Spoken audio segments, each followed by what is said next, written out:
as much as the team of Factory of Ideas. Counting on the support of the Cape Verdean University and the presidency of the Brazilian Association of Anthropologists, the National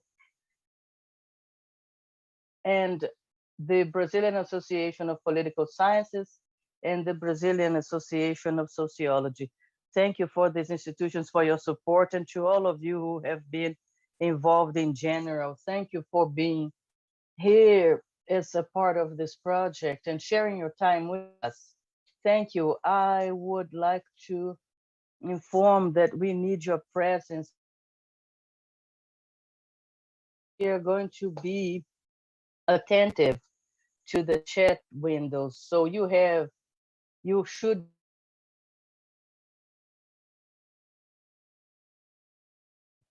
the pandemics and its interfaces with issues of race.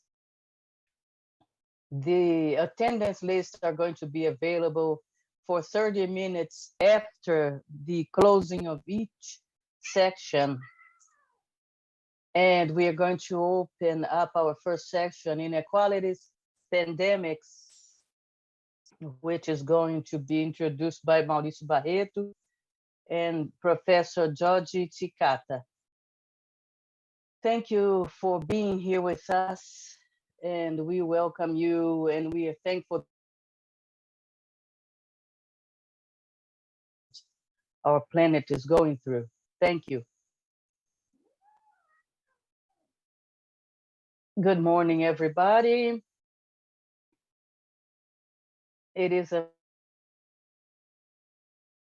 another edition of the Factory of Ideas project. And that had to be transformed in ways that we hadn't expected. We have been doing this work for 22 years as a community that has been developed in a liminal space that has to do with inclusion and academic that has been, it's promoting affirmative actions and focusing attention on issues that were less thorough, and particularly focusing on South-South relationships, building this new. In the factory has always been very intense. We have always agglomerated a lot, and we have always had moments. We've always had moments in which we stayed together at hotels. We ate together. We had this intensity of mingling with one another. People from Brazil, students from Brazil, and professors from Brazil and other countries.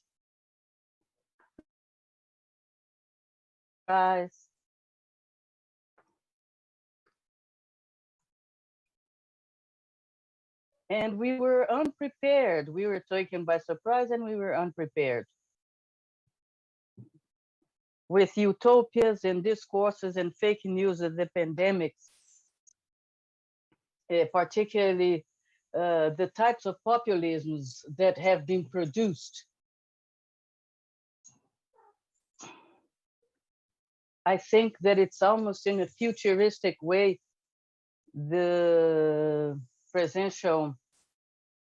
new era of extremes. And it is as though we had anticipated what kind of extremes we were about to face. And we are in the midst of these extremes and its continuities. It has always been part of our goals as research goals in terms of its complexities in the beginning of our studies. More than ever during the pandemics, we've been objects and subjects of this debate in this factory or fábrica. Many of us were very afraid, and we've been going through pains. We have lost our relatives. I have lost my father. I didn't have the chance to say goodbye to him, to say farewell to him.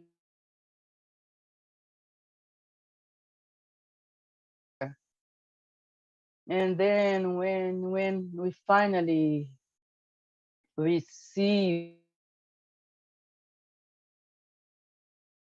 could cause so much happiness.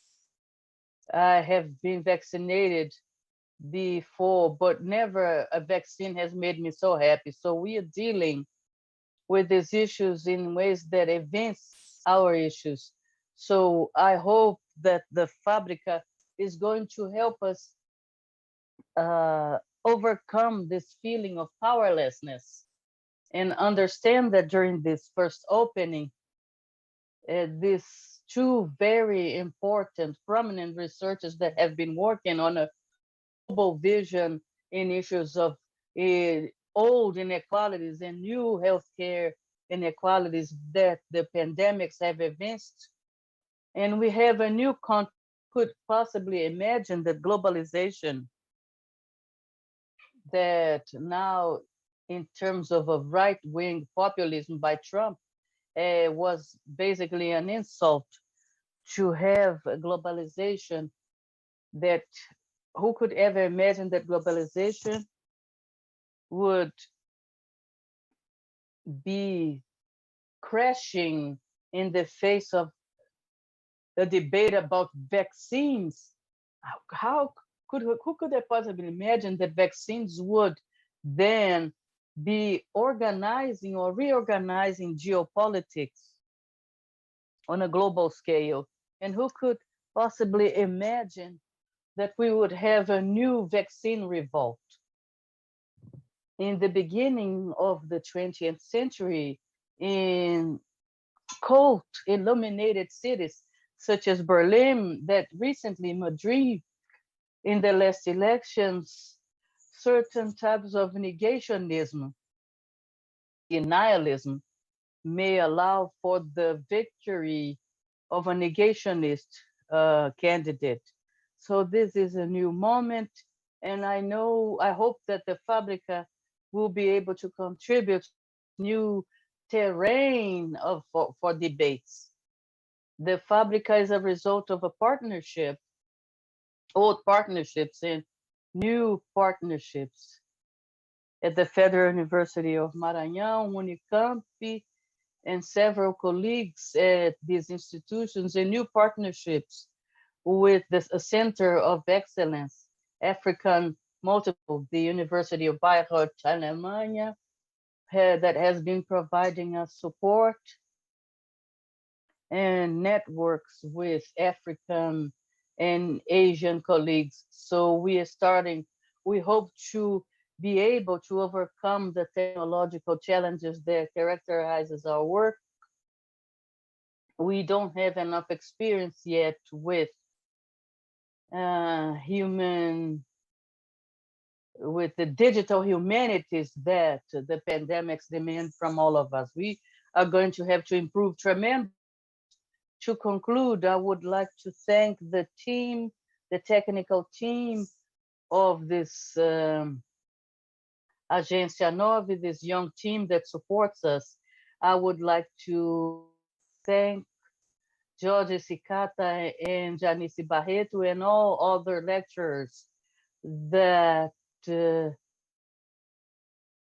have been inflated and flooded by these online events, have found time in their agendas to participate in our event. I would like to thank the participants because they will get a certificate as a reward, and this is a new moment for us. We hope to be able to go back to a presential model in the future that is going to incorporate digital means as much as it's incorporating the factory of ideas.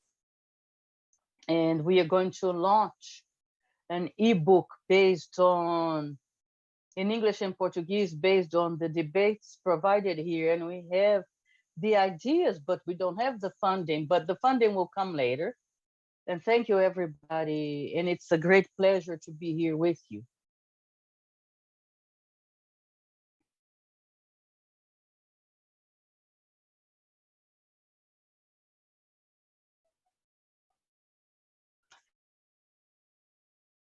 We are going to listen to Professor Jamile Borges, who is also an instructor at the Fábrica de Ideias. Hello, everybody. Good morning, good afternoon, good evening to all of you who are in different parts of the world. Be all of you welcome to our 22nd edition of the Fábrica de Ideias. Currently in Brazil, we count over 400,000 people dead by COVID. Currently in Brazil, young Black men and women are being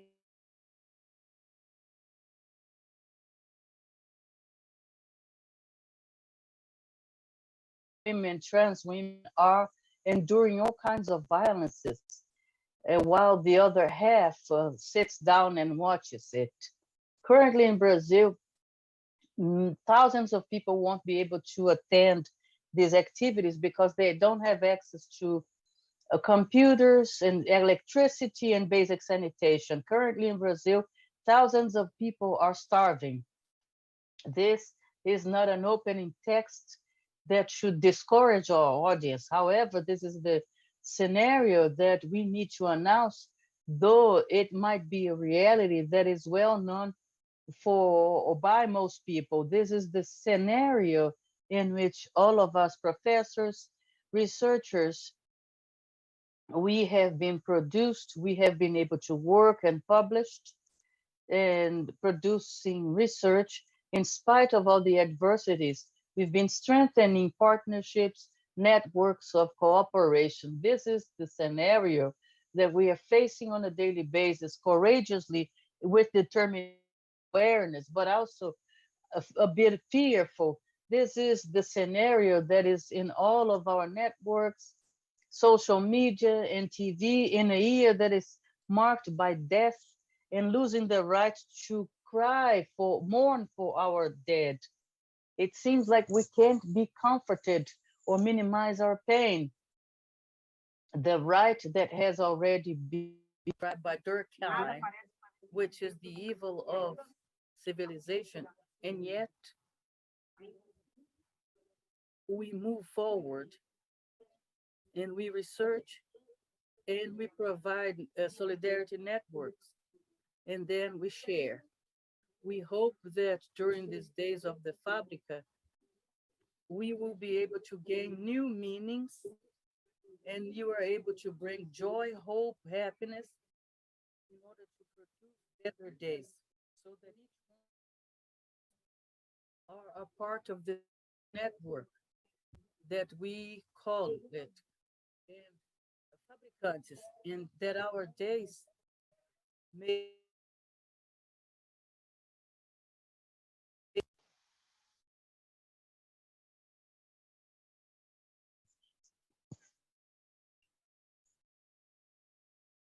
and that we can go back to the normal ways we used to do things. And this possibility may be understood and exercised to put things in perspective, old dichotomies that this next year may serve as a landscape, as a picture of the days that we don't want to live, that our courage may be bigger than our fears, than our struggle may be bigger than our, and that this factory may be a motor for new projects, ideas, desires, and ethic science that is socially engaged, politically committed to the transformations that are necessary. You are all welcome to the next days of intense adventures. And I would like to conclude by thanking all the colleagues and students and national partners, international partners, our Federal University of Bahia, AGS 9, AGS 9, that the support that has provided us. And let's celebrate, let's hail to all of us, hail to the public university, hail to the Fábrica de Ideias and the public healthcare system, and let it be an intense and joyful time. William, please go ahead and invite our lecturers. Thank you, Professor, really for your motivational and encouraging words. First, I would like to remind you again that we have attendance sheets, and we are going to be watching for questions. I would like to introduce you to Professor DzodziTsikata, who is the director of the Institute of African Studies at the University of Ghana since 2016. And before there, she worked at the Statistics Institute, where she was a researcher in gender studies, and she's a PhD in social sciences in Leiden, Holland, and she has received an award, LLB, in sociology in 1996 by the Ghana University, and these development studies and social studies at Ideias, Holland. She's been developing research for over 27 years and teaching as well. And she's internationally known in issues of gender and politics and women's movements and equality, for gender equality, looking at issues regarding land acquisition in large scale and agricultural land acquisition, looking at labor conditions, leading research projects about these topics over the years. She's got an experience in issues of research, where she's been leading currently a research project in development that has been developed in the last few years till 2020 with the Switzerland institution. The project is called Gender and Food Rights, organized in Cambodia, Ghana, and Switzerland. Before that, she was the main researcher in land and commercial agriculture, an African research project involving researchers in countries such as Kenya, Gambia, and Zambia. And the current project has been funded by ESRC. Professor Dodgy, the floor is yours.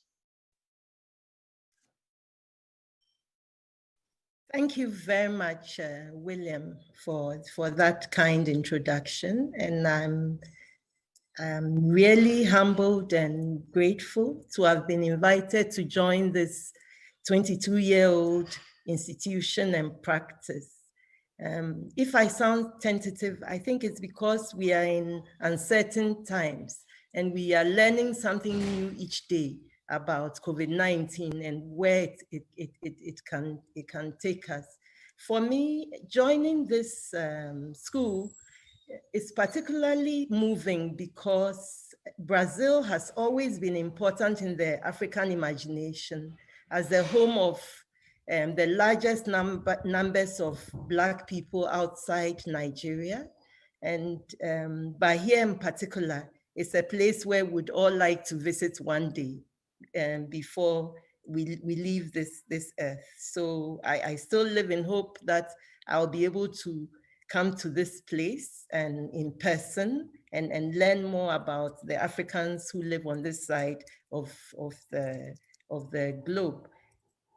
My presentation will largely focus on continental Africa, but I've been reading reports on inequalities in Latin America, which show us very clearly that Afro descendants are some of the biggest victims of the COVID-19 virus, and many of the material that is emerging from research about the virus in Africa has resonance for the conditions of Afro-Brazilians. I'd like to share my screen now.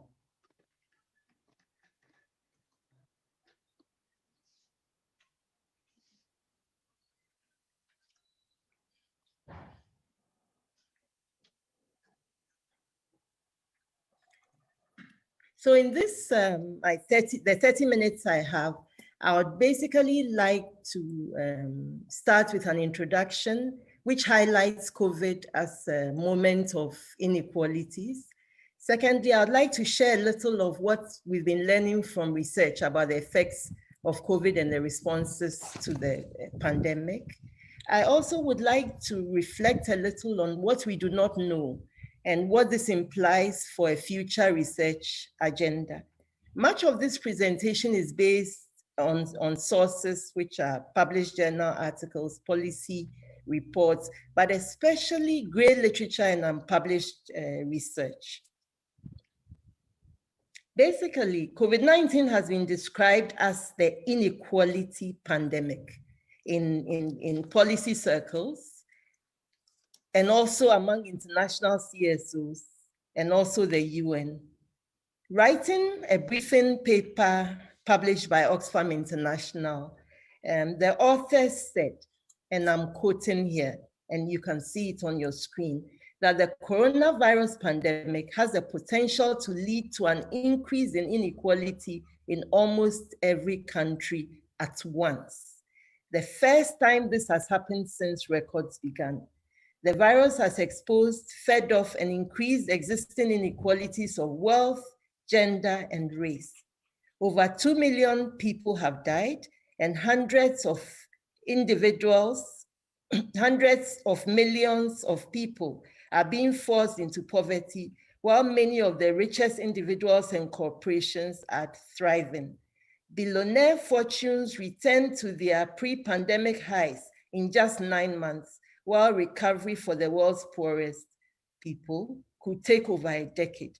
The crisis has exposed our collective frailty and inability, and the inability of our deeply unequal economy to work for all. What is important about this quotation is what it denotes about the implications of COVID for the rich on one side and for the poor. While many rich people have largely recovered from their loss in fortune, it looks like many poor people will take a long time, if ever, to recover. I want to share another quotation with you, and this time from UN Secretary General Antonio Guterres. He says that COVID-19 has been likened to an X-ray, revealing fractures in the fragile skeleton of the societies we've built. It is exposing fallacies and falsehoods everywhere. The lie that free markets can deliver healthcare for all, the fiction that unpaid care work is not work, the delusion that we live in a post-racist world, the myth that we are all in the same boat. While we are all floating on the same sea, it's clear that some are in super yachts, while others are clinging to the drifting debris. This quotation is especially important because it is a riposte to the market fundamentalisms that we've seen in the last 4 or 5 decades of policy analysis and research.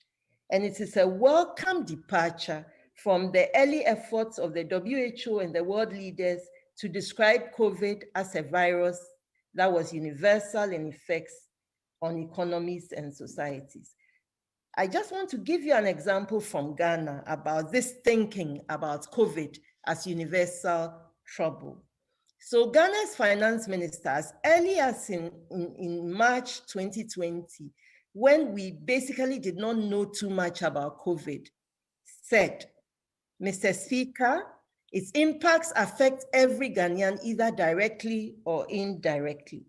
From the toddler who cannot attend nursery, to the grandmother who is compelled to stay away from her own close family members, from the employer who sees demand dropping dramatically, to the employee whose job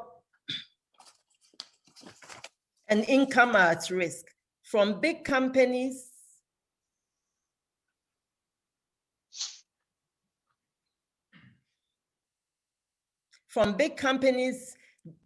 drilling our oil offshore, to the farmer planting corn in their farm plains, and the street hawker selling finished products on the streets of our big cities.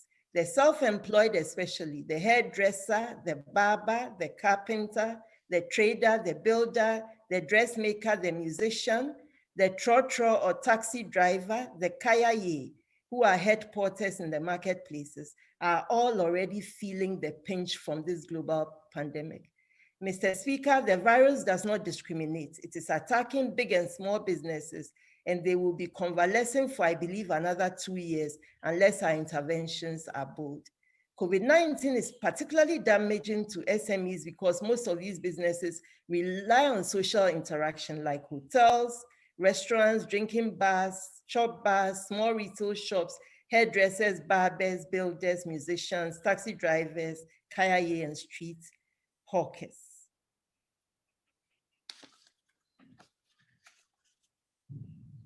Some of the literature on COVID has also been arguing that the pandemic has emphasized the interdependent nature of the world, and therefore the health and economic solutions to the virus demand international cooperation. I believe that this is a welcome return to a focus on differentiation and inequalities.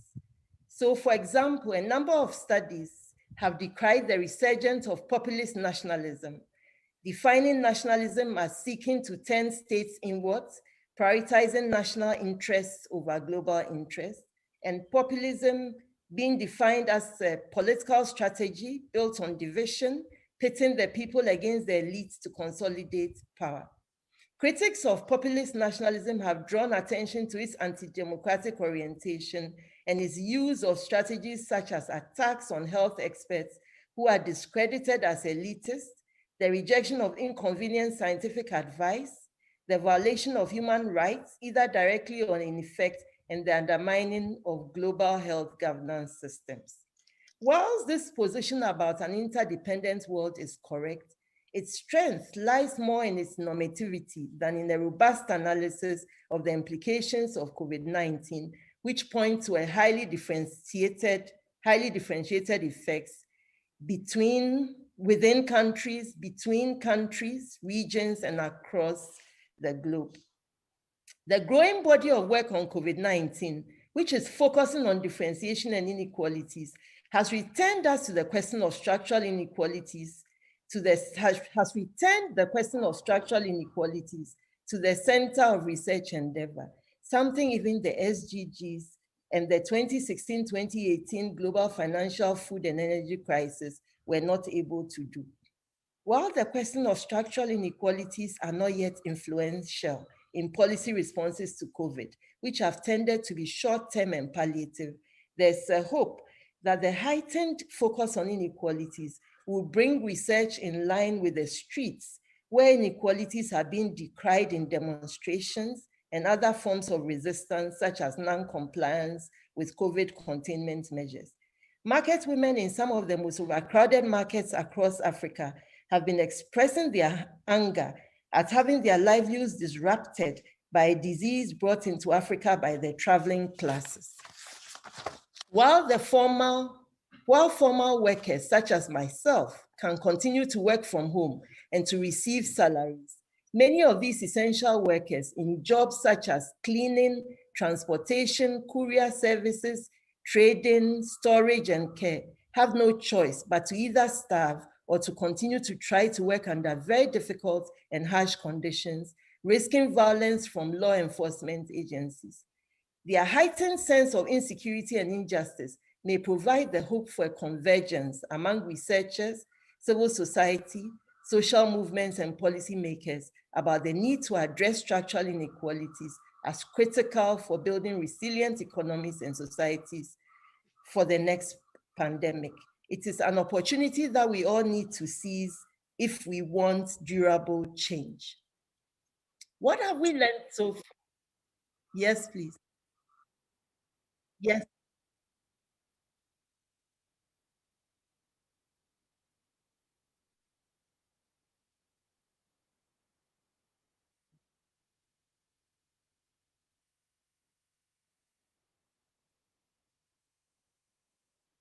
Okay.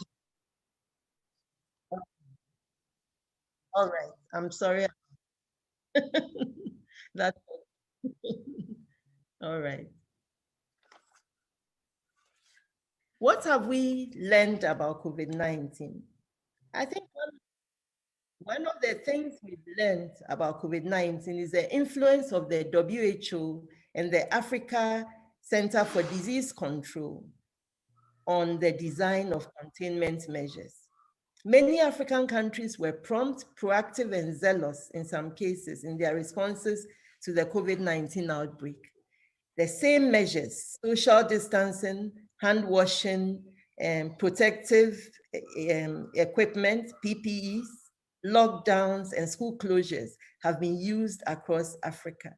However, their intensity and the level of compliance has varied across countries.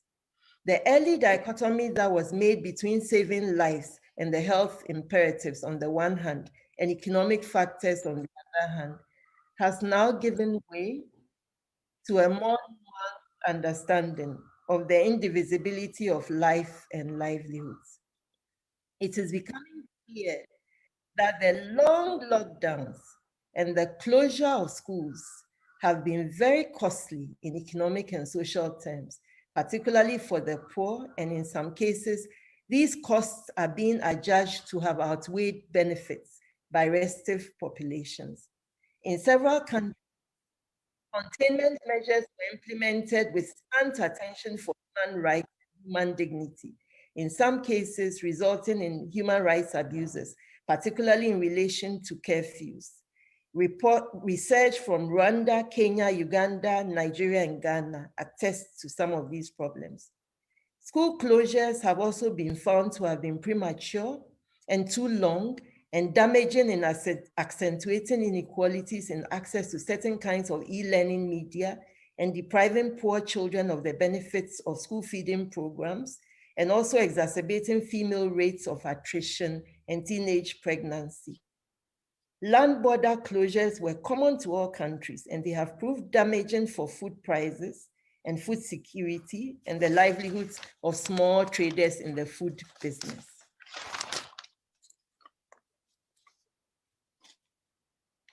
Country lockdowns are on a continuum between severe and long duration lockdowns in countries such as Rwanda and South Africa, and selective and shorter lockdowns in Ghana and Benin, and no lockdowns at all in Tanzania. Related to this, some countries have modeled high levels of compliance with COVID regulations. Countries such as Rwanda have shown high levels of compliance within the citizenry, while others in other countries, citizens have routinely flouted these measures. So in Ethiopia after the lockdown, in Tunisia, and in countries such as Ghana, we see situations where many citizens have stopped observing COVID protocols. However, this does not seem to have determined levels of infection and success with containment. What this is pointing to is that containment zealousness does not guarantee success with infection rates. And it will be interesting for us to research this more closely to understand why. Mitigation measures have been similarly uniform in orientation, but not at all equal in terms of their costs and their spread. Mitigation and stimulus measures have been mainly short-term, poorly targeted and implemented, and biased against rural and urban informal workers. With most economies informal, COVID measures have been targeting the formal economy, and certain government targets target specific measures at specific groups. So they target food supplies to informal, vulnerable groups, while tax holidays are given to companies, and small businesses have carried the burden because they still had to pay their taxes. The selective use of responses has meant that rural and poor people have basically been outside the framework of mitigation measures. Some countries have used these centralization structures to improve the effectiveness of targeting and reaching the poor. However, there again, there have been concerns about patronage and abuse of power by those with the power to select beneficiaries. This hit and miss targeting is likely to exacerbate structural inequalities of class, gender, ethnicity, race, and geography. Already, research in various countries is pointing to the haves and have-nots. So in Mali, research has talked about the so-called Francophones and the others. Tunisia has raised the issue of people just above the poverty line who have more and more fallen into poverty because mitigation measures were not targeted at them. And itinerant workers in Rwanda, certain regions such as Northern Ghana, and for all countries, rural and informal workers. COVID-19 measures have laid bare the limitations of existing social protection measures, such as cash transfers for the poor. While some countries have tried to increase eligible numbers, such as in Nigeria, others have not, but have instead tried to improve the conditions for people on cash transfers. In spite of the fact that subsidies have been directed at households, many measures have ignored the gender dimensions of COVID-19 more generally, but more specifically in terms of attention to the subsistence and care economies, where the daily and generational reproduction of working people takes place. Economies have been stretched to breaking point with the crisis of wages and self-employment that has gripped many economies, but most especially economies in which work is largely informal and precarious, and in which reproductive work is time-consuming and without adequate support in terms of access to critical social resources. A common thread in the research that is emerging in Africa has been the low levels of consultation and participation of citizens in the design of responses to COVID-19. Given the dire data situation facing many African countries, this lack of consultation has created even more problems with targeting beneficiaries. When governments used their information systems, such as in Rwanda, there was concern that patronage would basically cancel out the quality of information systems that were at hand. COVID-19 has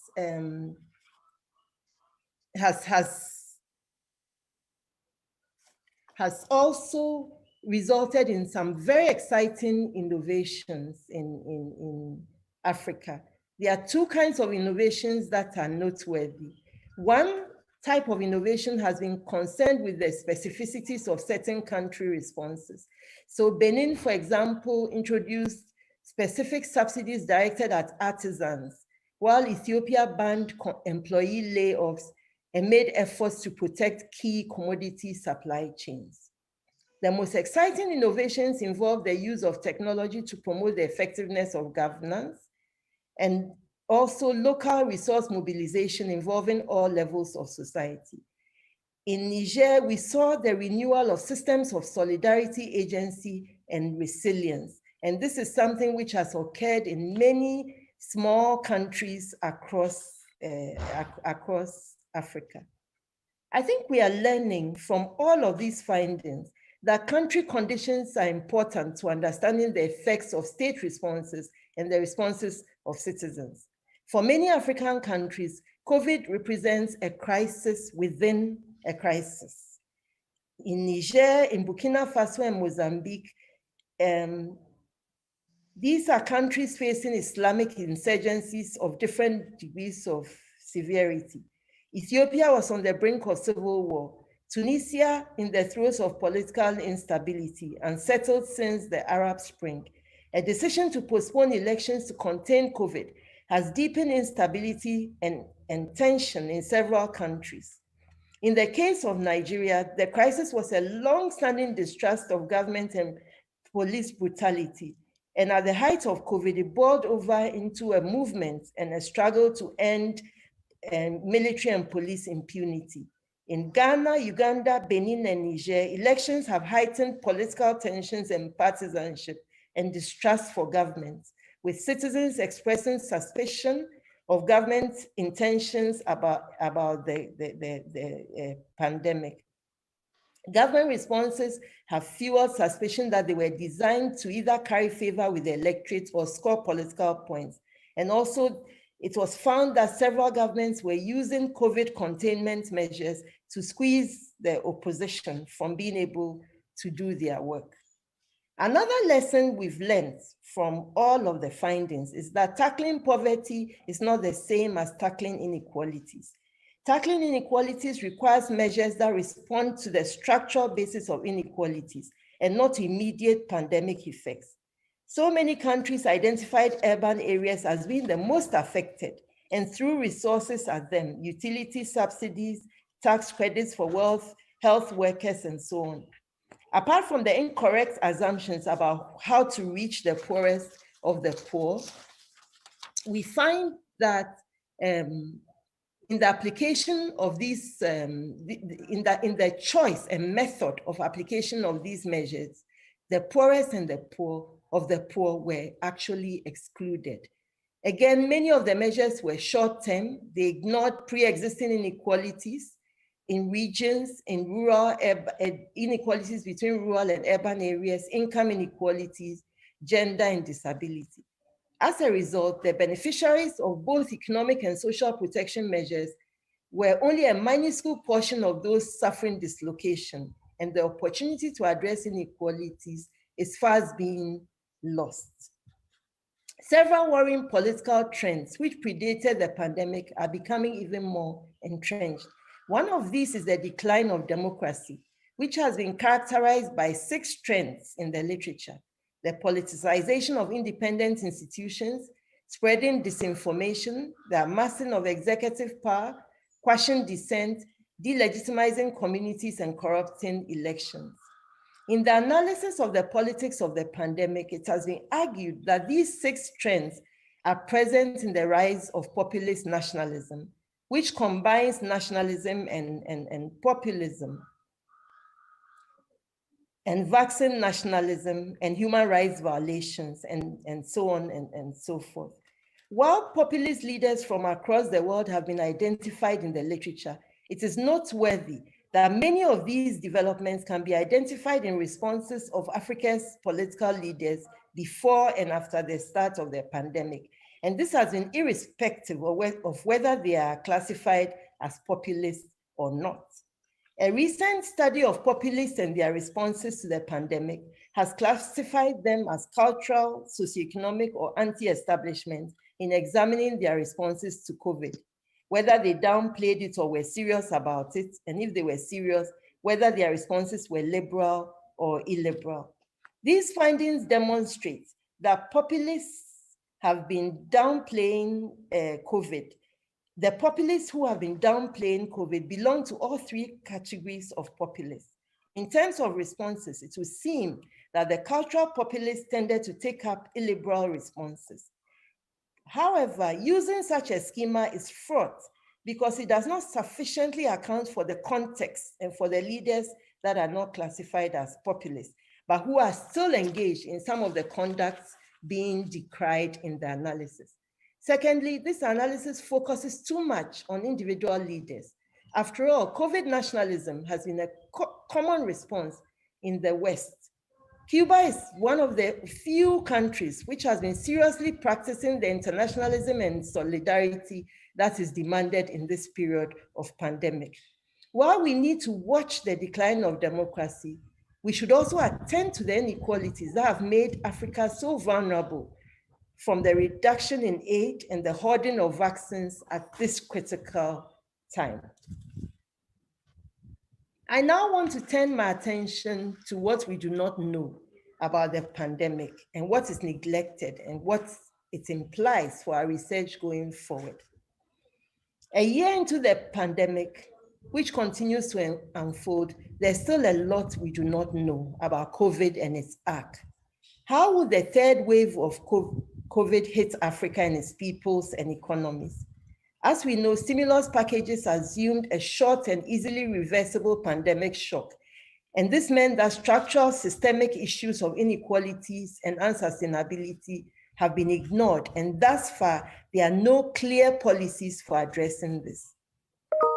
Beyond the question of what can be attributed to COVID and how to measure it, is the question of the important question about the changes in the political economy, livelihoods, and the society that are unfolding. Are these temporary or permanent? For example, how is the current volatility in food prices and the challenges of wholesaling and retailing food without credit going to affect the agro-food systems in Africa in the short, medium, and long term? This is information we still do not have. A third issue we don't know about is the issue of data and targeting. Some countries have more robust data and targeting systems than others. In countries without robust data, we still do not have information on the numbers of people who've lost their jobs or who've fallen into poverty and who require short-term assistance. Beyond short-term assistance, we also do not have information about the fundamental changes and the kind of restructuring of economies and societies that we require to address long-standing problems that have become exacerbated by COVID, such as the precarity of work, the endemic poverty of the majority of workers, the gender, class, and racial inequalities within countries, between regions, and across the globe. We also need information about what several years of a pandemic could mean for African civil society, which has so far shown resilience in parts, but which clearly is at a breaking point. We have seen the upsurge in solidarity, communal mutual support strategies for food security, domestic resource mobilization.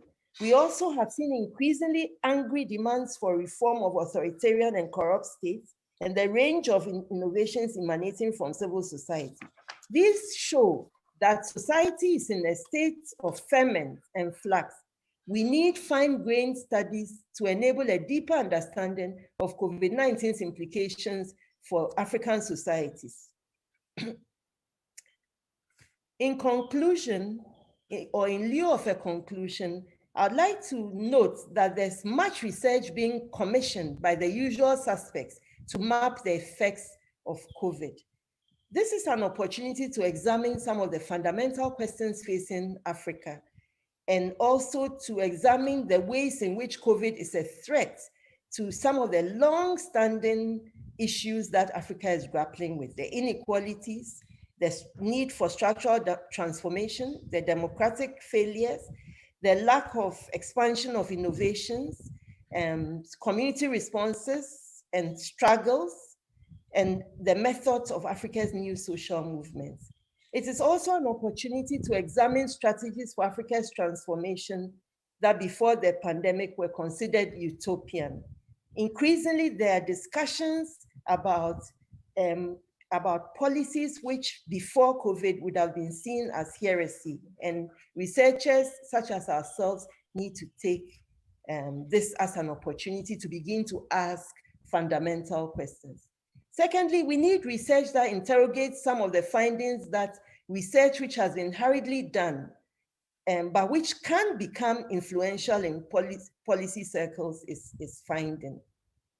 For example, some studies are already making questionable predictions about who is basically most affected by COVID in Africa.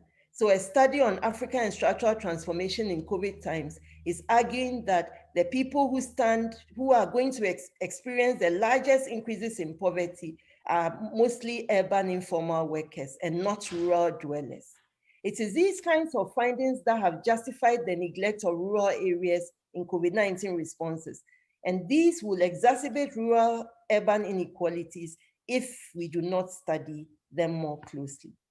Another study identified the technological divide between Africa and the rest of the world as the most important factor in the growing inequalities between countries and regions as a result of COVID. While a line of causality and explanation have been offered, it is clear that some other critical issues, such as the global economic order and inequalities in global value chains, play a decisive role, as does the lack of robust social policy systems. And these were not discussed or even mentioned in this discussion about technologies. In addition to carving out new research agendas, the epistemological questions that have been raised in this new research on COVID.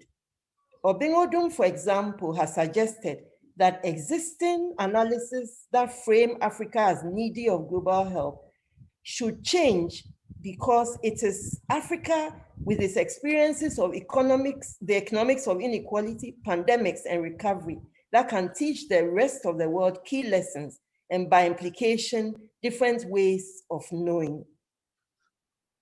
This is a very important issue in thinking about research and rethinking epistemological the epistemological dominance of knowledge which has come to Africa from outside Africa.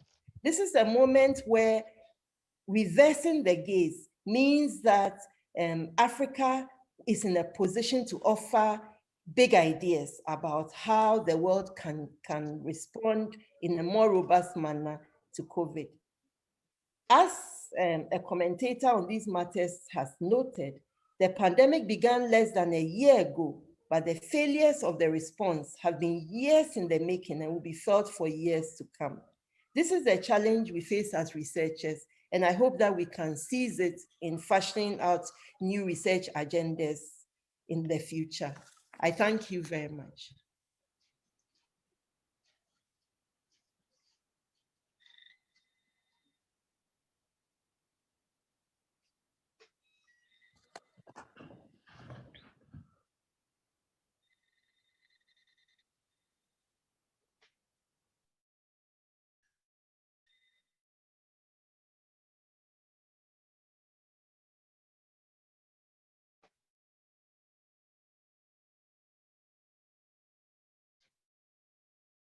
Então, professor Maurício Barreto, eu quero lembrar as pessoas de assinarem a lista de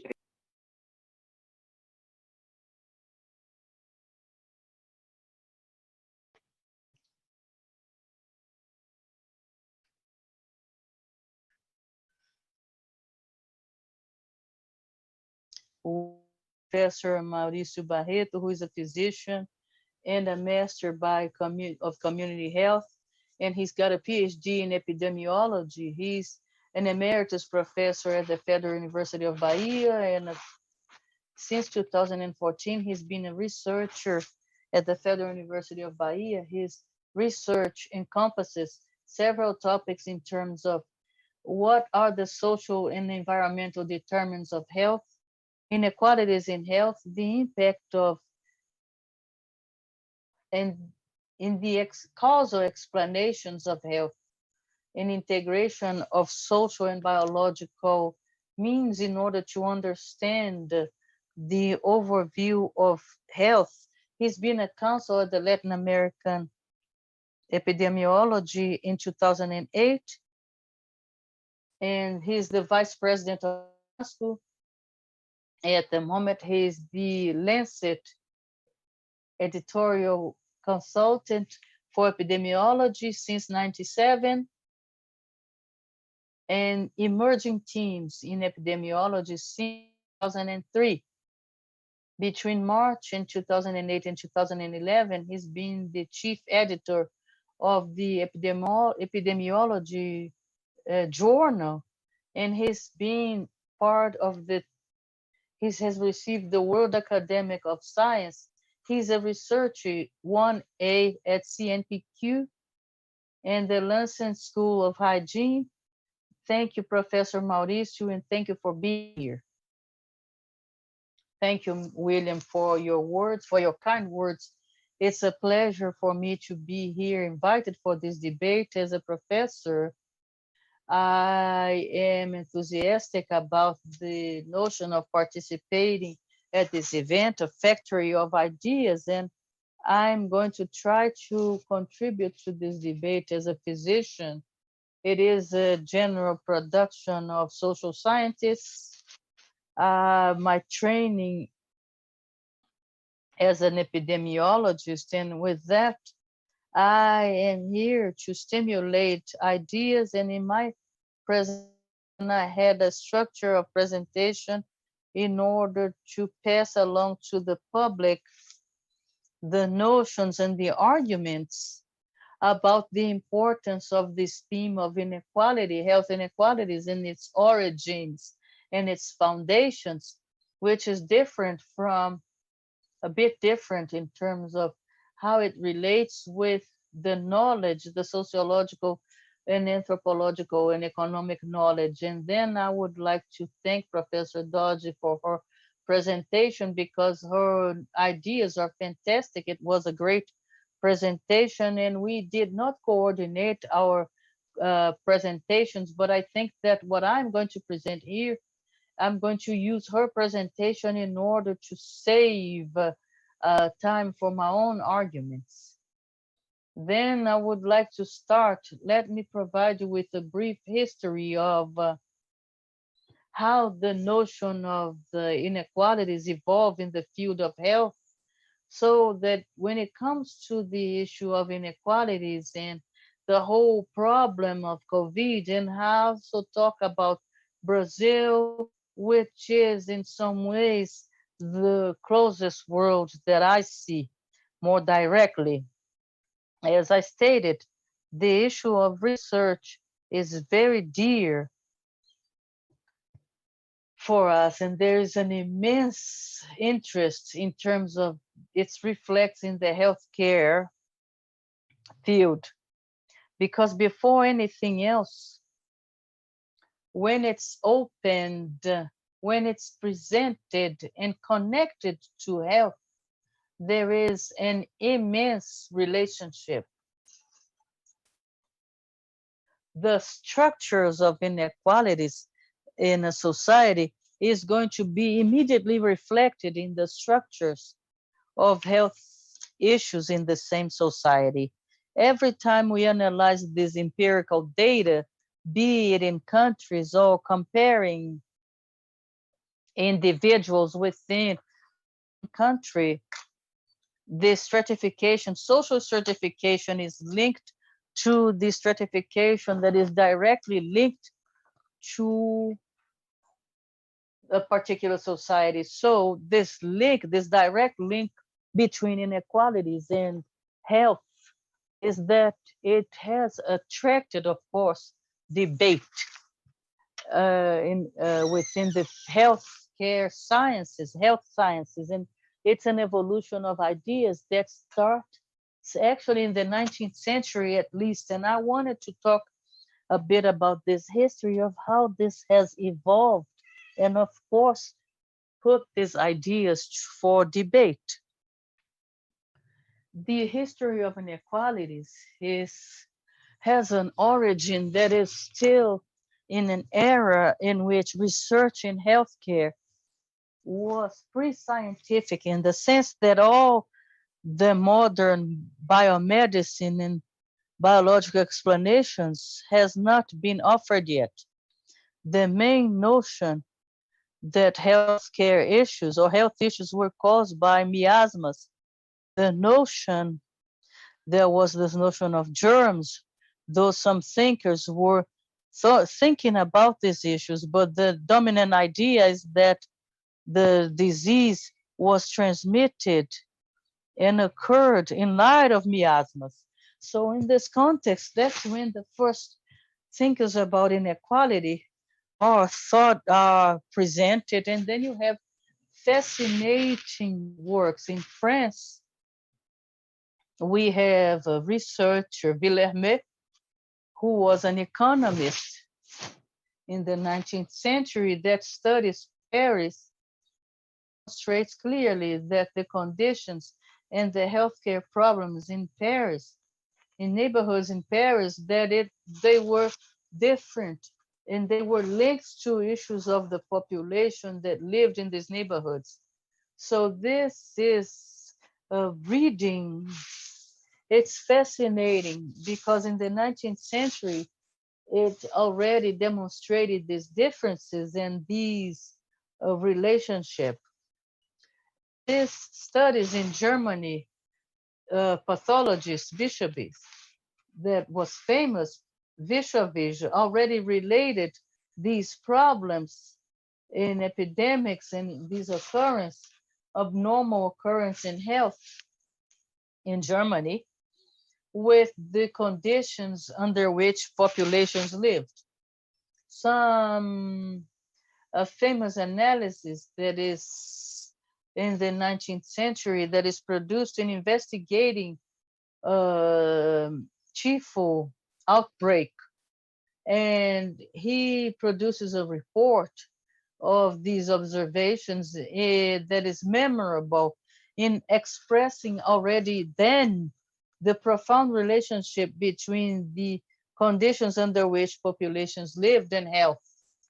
The classic work by Friedrich Engels, that is more a philosopher, Engels also studied the issues of working classes in England. In his book, he dedicates part of his book to the healthcare workers' health or workers' health and demonstrating a relationship with health conditions. So this historical memory is extremely important in emphasizing the birth and how these ideas were initially developed in the 19th century in an era in which explanations such as bacteria and other explanations were not available. In the beginning of the 20th century, we start to see the explanations about germs, and this among several researchers that are focused particularly in Europe, particularly Koch in Germany, who is going to describe the causal agent for tuberculosis and their relationship with this occurrence of disease. And during a certain time period, this debate about the social causes of disease, there was this focus in the sciences in biomedical explanations. And in the end of the 19th century and beginning of the 20th century, there is a dominance of this explanation. However, emerges then in the 20th century the biomedical explanation that gains strength, that diseases are a biological phenomena, and the biological dimensions of explanations, and withdrawing the context that had already been built and crafted in the 19th century. Once time goes by, particularly after the war, the second half of the 20th century, these ideas start to re-emerge.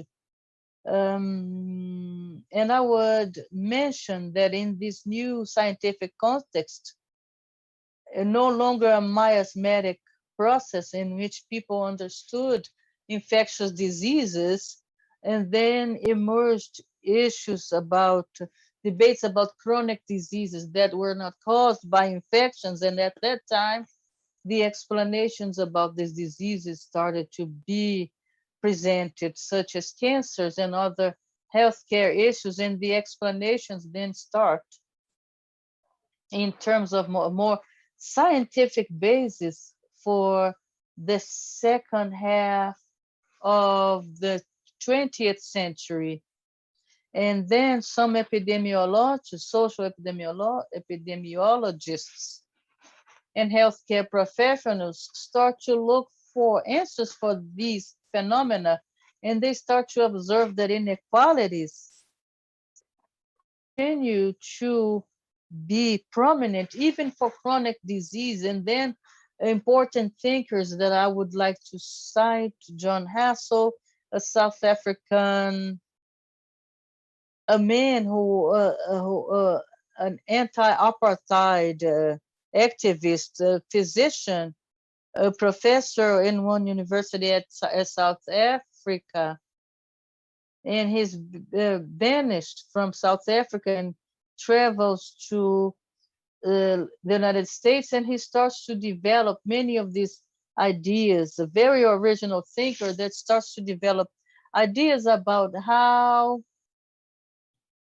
these issues of life conditions and social stratifications would express in pathologies in major dosages of for affecting these populations. And then you see different ideas in terms of a different notion that these diseases were caused only by an infectious issues of because of health care scarcities, or because of health scarcities, or nutritional scarcity.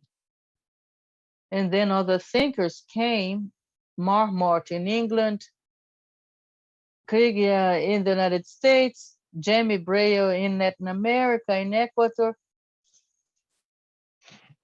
And some of these historical landmarks in this process, I would like to mention two of these landmarks that have brought a debate in the field of politics and academic field.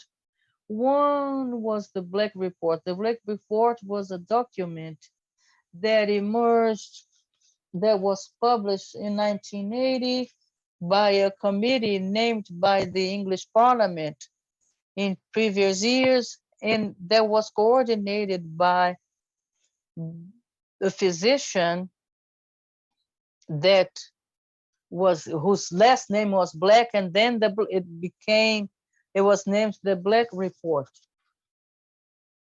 It is the famous British healthcare system is one of the most accessible for first world countries. But what this report observes is that since it's the foundation of the healthcare system, right after the World War, the first minister post-war, at a very important moment of solidarity that characterized European societies, then he created, it was possible to create this immense healthcare systems with this legacy in England. And when he analyzes this data, the notions that emerge about this board are: the situation of health in England have improved tremendously in the post-war, but the differences, the social differences in occurrence of diseases were intact and actually broadened, meaning the system was to contribute to an improvement in general, but it was completely incapable of reducing inequalities. Inequalities maintained as an issue that structured the society and that affected by this healthcare system, which is still one of the models in the world. In 2008, there was another report that is going to have a great impact in the field of academic and politics, which is the commission coordinated by Michael Mamet, who is a epidemiologist of the University College in London in England. And he coordinated a large group of individuals, including academics and activists in the field of inequalities and issue of inequalities and ethnicities. It is a commission that is very diverse, and this commission, the final report that was published in 2008, and is going to have an impact in bringing the possibility for a debate in which summarizes international data in terms of the dimension of the issue of social inequalities and how it reflects in the field of health, and also already inviting for political debates that could minimize these issues. And so these are these two moments in which we talk about um, academic issues and the reflections about healthcare inequalities that are going to have great importance in debates about these issues. But I would like to draw attention to something that I consider to be important in this process of historical changes. Dodgy talked about the fact that inequality does not equal poverty. That has to do with health field as well. We had this debate in terms of how to differentiate issues of poverty from inequality. And there's a very extremely important point here that I'm going to address now, which is there's no doubt that impoverished and unequal countries, the poverty is an important component, and the solution is to actually is a factor for reducing inequalities. We saw that very clearly in Brazil during the last 2 decades, in which we had progressive parties and programs that were geared towards uh, poverty reduction and the general indexes of society. There were limited reductions, but there were significant impacts. So poverty is a factor that the lack of access, it's a pathogenical factor, and poverty is linked in terms of worse health care conditions. Amongst the impoverished populations, they will have more health issues. And of course, they are also linked to the issues of lacking.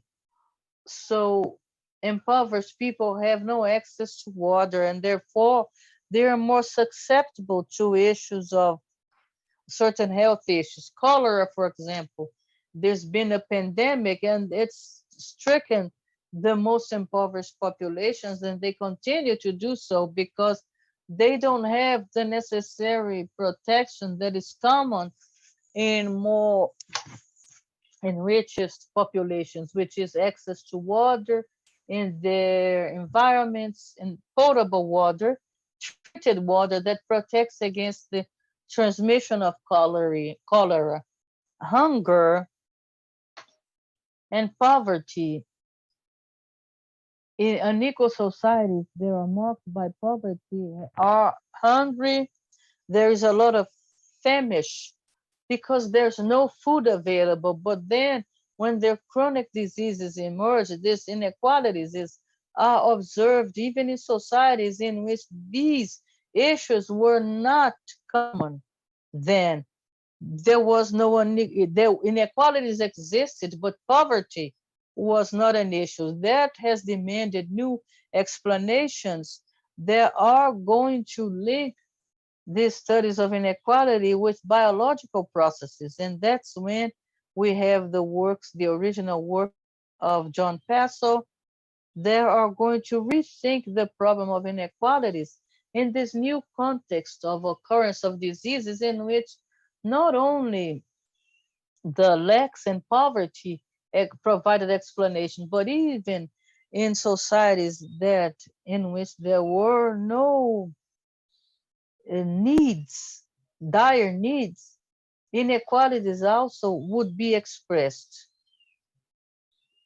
So there are other explanations that are being debated. I'm not going to go into details here, but there are linking issues of relationships, the complex relationships that are established with phenomena, with psychosocial phenomena that is going to are going to relate with issues of health and disease, and that is going to transform these relationships and diseases.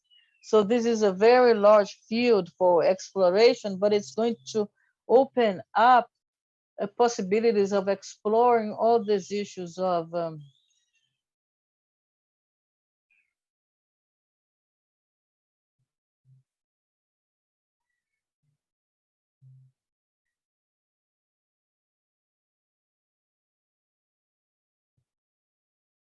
and the inequalities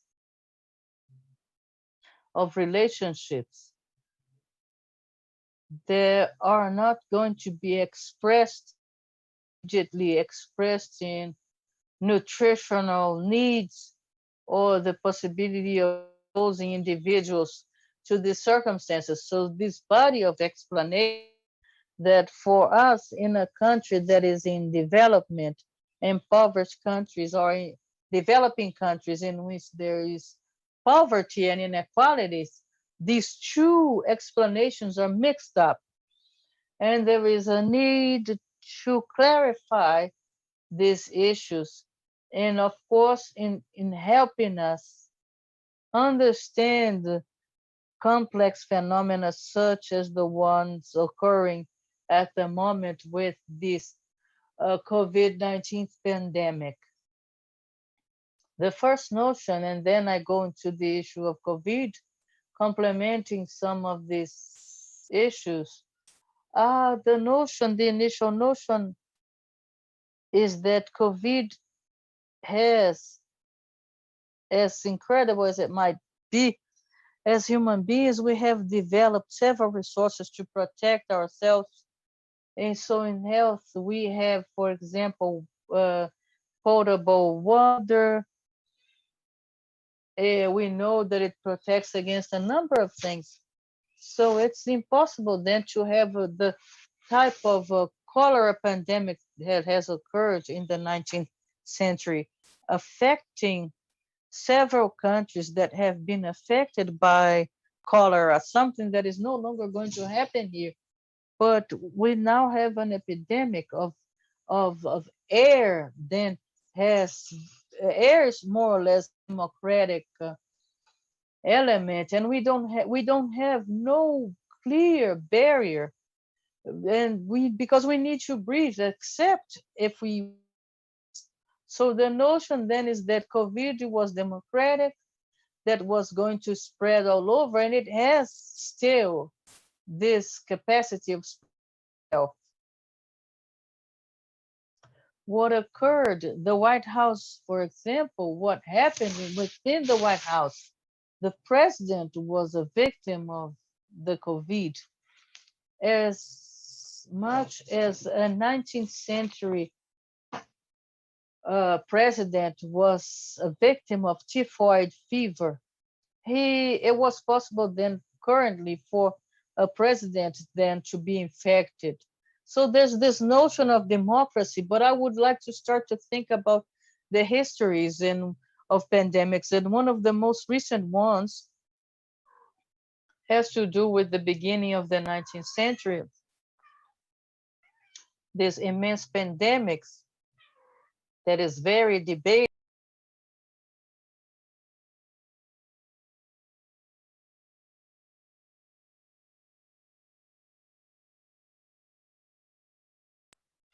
It had already been reviewed as a major effort at that time, that in which many things were learned during this pandemics. Masks were used. We had several measures. And of course, if we talk about the current literature, there was indexes demonstrating the inequalities. This Spanish flu was in no way equal. It was unequal. It affected the most impoverished one. It affected Black populations. It has always been unequal. And during the COVID-19 pandemic, we observe the same inequalities as it roots under this mantle of democracy that breathing diseases may bring. We may verify that as the pandemics generate evidence of these problems, different societies starts to show different issues in terms of the pandemic waves. And then we may gather several factors. We have a theoretical framework that evolves since the 19th century, connecting health with social phenomena that has allowed for investigators to understand the effects of inequalities during the pandemics, including the different ethnic differences, particularly in certain societies in which we've had this problem discussed. And then data. England has been one of the first countries that published data demonstrating that ethnic minorities have been very much affected by the pandemics. So though there's a healthcare system that is reasonably accessible, these groups have been affected at very different levels vis-a-vis other populations. The same happens in the United States. It's been verified observations that Black groups in large American cities were being more harshly affected by the pandemics. There are studies about immigrants that are more harshly affected. I'm not talking about incarcerated people, but several prisons have become dungeons of death because these people in dungeons are then placed in several parts of the world. Then there's been this terror circumstances, but this dense populations is going to be reflected in other spheres, and of course the accumulation of references and theoretical references between health inequalities allow for an elaboration of a number of explanations in terms of inequalities and how they affect us. And first is how these vulnerable groups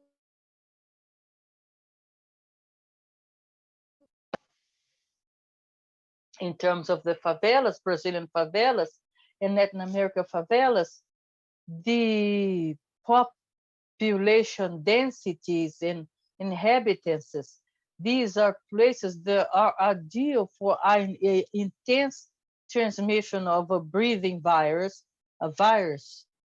So some of these occupations, some of these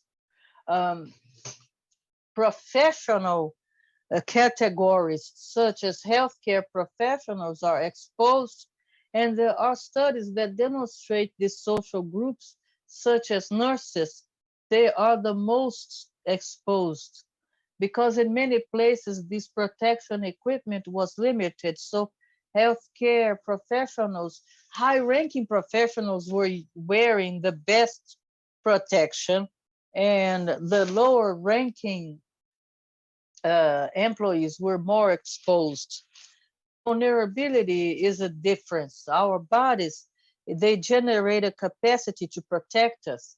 Individuals, healthier individuals than during the pandemics, we have observed that they have better chances of survival. For example, individuals that have better capacity or to develop immunity in general, these infectious diseases are less effective in individuals, in such individuals. So these populations that have nutritional deficiencies and comorbidities,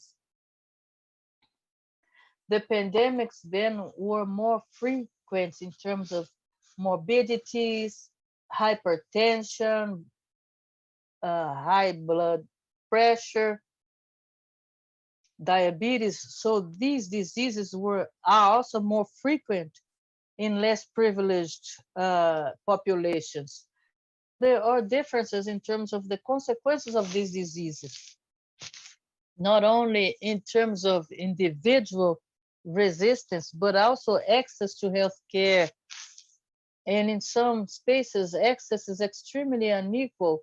And then individuals that are less vulnerable or have less possibility of access don't have the possibility of having access to healthcare system. We have this issue occur in India in very violent ways. We've had similar issues in Brazil in large in light of the SUS, the public health care system. And if you analyze, there has been issues, problems like the case of the extreme of Manaus, for example, but the access to a public health care system,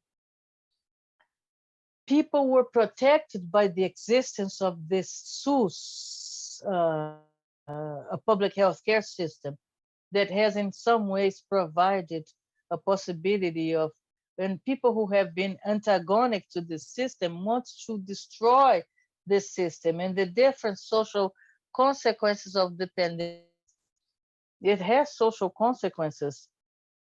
The measures for such as lockdowns, there are complex social consequences, and evidently those groups that have been more affected are those that have not been able to maintain their work or have not been able to have the luxury of a home office.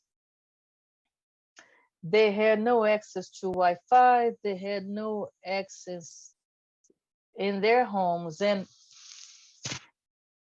that becomes a snowballing effect, and we have clear evidence of the increase of famine in the world.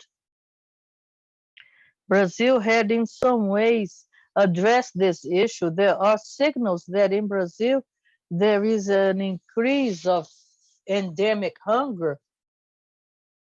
And impoverished countries that have issues of hunger, these problems tend to increase in the next years as a consequence of this context, this general context of the disease. This issue of control measures, they have different effects and impacts in different groups. Lockdown is not the same for different social groups. The impacts are different for these different social groups. Access to vaccination, we see now this whole complexity for access to vaccination. As Livio has stated, we celebrate our joy of having a vaccine, but it's far from being minimally equal. The whole context of distribution of vaccines demonstrates that we, as in first world countries, they are going to be fully vaccinated. The population is going to be fully vaccinated. Then it's going to become accessible to impoverished countries and populations, and developing and impoverished countries. Then, in summary, I think I'm out of time. What I wanted to express here is just a comment. Brazil, we've seen the expression of these inequalities and the importance of these different social groups positioning themselves and demanding protection for their survivals as groups in indigenous movement, Maroon community movements, slum movements, and groups that protect and incarcerated people, populations, incarcerated people. There's been then an increased understanding in terms of understanding the problem and defend the survival of certain groups that could be otherwise who could have been more harshly struck. So in summary, I would like to state that inequalities in health are central issues, there's no possibility of addressing the complexity of issues without placing in their references the issue of the context in which we live and how societies organize themselves, how societies are stratified, and in that way they express themselves and reveal this side of the organizations through the healthcare system. So I think that we are the ones who interpret these issues. We translate or we reveal these perverse organizations, social organizations that characterize contemporary societies. And of course, in order to understand that, we need to have sociologists, economists, psychologists that help and craft historically the explanations, coherent explanations, in order to understand this phenomena, why this phenomena express themselves the way they do. I would like to thank you for being here, and I hope I have brought up some issues, important issues here, and I'm opening up for debate now. Thank you. Thank you, Professor Mauricio, for sharing and generous sharing with us. I would like to ask Professor DzodziTsikata to open her camera so that now we are going to start an exchange through the questions that have been shared here through the chat. Some are in English, so that we are going to find a common language for all of us. I would like to thank Raquel for her translation.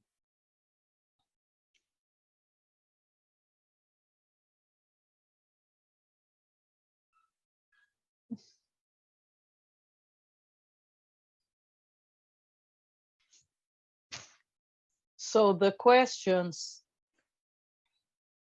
Angelo Pelembi to Professor Dzodzi, formidable. There is a segregation of informal economies in Mozambique,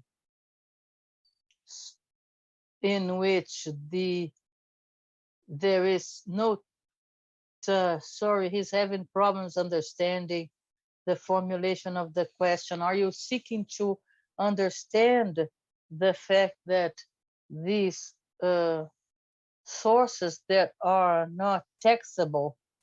So he's going to the second question. Fernanda is asking Professor Dzodzi, how do you perceive and evaluate the impact of the pandemics in women's activisms, given the policies of social distancing, the increase in time for caring for others, and difficulties in having access to the internet? Can we think about new ways of collective action? That is a question that Miriam Grossi has also brought, Professor Miriam Grossi. She's thanking you for your lecture, Professor Dzodzi. She would like to ask you to explain a bit more about the impact of COVID-19 in the lives of women who are responsible for caring for their family members. Of course, these questions are vis-a-vis, are in the context of our own research. And a question to Professor Mauricio that I'm going to pose later. Professor Dzodzi, could you follow me? Yes, indeed. Thank you very much. So I had two questions. One is on the impact of COVID on women's activism, and what new strategies can women use to organize for their struggles in these times of COVID. And the second question is the impact of COVID on women who are responsible for caring for children, for their families. I think that these are really important questions that I did not talk much about in my presentation. So thank you very much for asking them to enable me to say a few words about this. It's an interesting question about the impacts of COVID on activism. What is interesting is that in the latest struggles around the continent in these times of COVID, whether it's in response to the Black Lives Matter movement. So Nigeria had an End SARS campaign, which was against police brutalities. We found that many of the leaders of these movements were young women, and they set the agenda. They were in the streets. They were very active on a daily basis. I think in these times, many women are defying COVID restrictions to continue to use old ways of organizing. Among younger women, clearly the internet has become a very important tool of engagement, and mobile phones are very important as well. And it seems to be working well for them. But you are right when you say that it raises all manner of questions for a whole range of women. So it's true that women's time has become even more constricted than before, and that's related to the second question that has been asked. In many parts of Africa, schools were closed for close to a year, and many women with school-going children had to look after them one way or the other. Either they took them with them to the marketplaces where they were trading, or they had to hire people to look after them when they were not there, or ask older children to look after younger children. It seemed to have been the responsibility of women to manage this huge expansion in housework, which was related to the school closures. And this, in addition to managing the fallouts of having to work in professions that required your presence. Many women in Africa could not do their work online or virtually. They had to do it physically. So definitely this has not been a good time for women's time. And this linked with the fact that many of them have lost their professions and their jobs. So many women in the service industry, the hairdressers and so on, had to move to other things such as sewing face masks for sale and preparing sanitary products and so on. And many of them, because of that, were experiencing the loss of income, the shrinking of their opportunities and so on, whilst also in fear of catching the disease. Definitely, this is likely to have an impact on activism. However, I believe that the COVID and the way it has affected people has also raised a lot of consciousness about inequalities. And that is actually fueling the activism. And that's how come you can explain the fact that market women have been on the front lines. They've been demonstrating and threatening not to trade in the markets if they continue to face abuse and so on. And basically having a lot of courage in facing the oppression of the state. So it's difficult to tell in the long run what this means for activism. I do not think activism will reduce. I think COVID will actually increase the activism of the women's movement, and it will be women of different generations struggling around the things that concern them. It will also be in solidarity with wider social movements for democracy and for human rights. And so in spite of the difficulties of the internet and time, I think people of necessity are struggling in the streets using traditional methods, but also where possible using mobile phone technology and other strategies which allow them to do their work. I think in terms of women who are responsible for caring, I think we are speaking about the majority of women.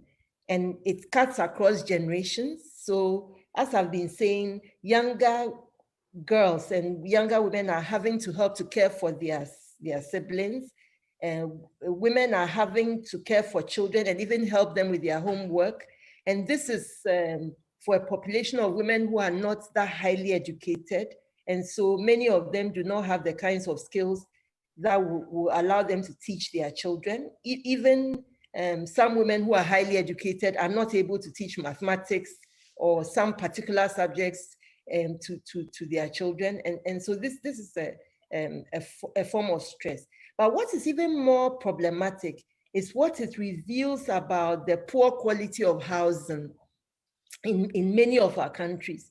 The majority of people live in substandard housing and in very overcrowded spaces because there's a shortage of housing and there's a shortage of quality housing for poor people. So they are having to spend time in spaces which used to be spaces for just sleeping. And this is causing a lot of strain. And children at home also means that women are having to spend more time figuring out how to feed them. And in a situation where food prices are very volatile and many times are not within the reach of many women. So our research has been showing that women have been using all sorts of strategies.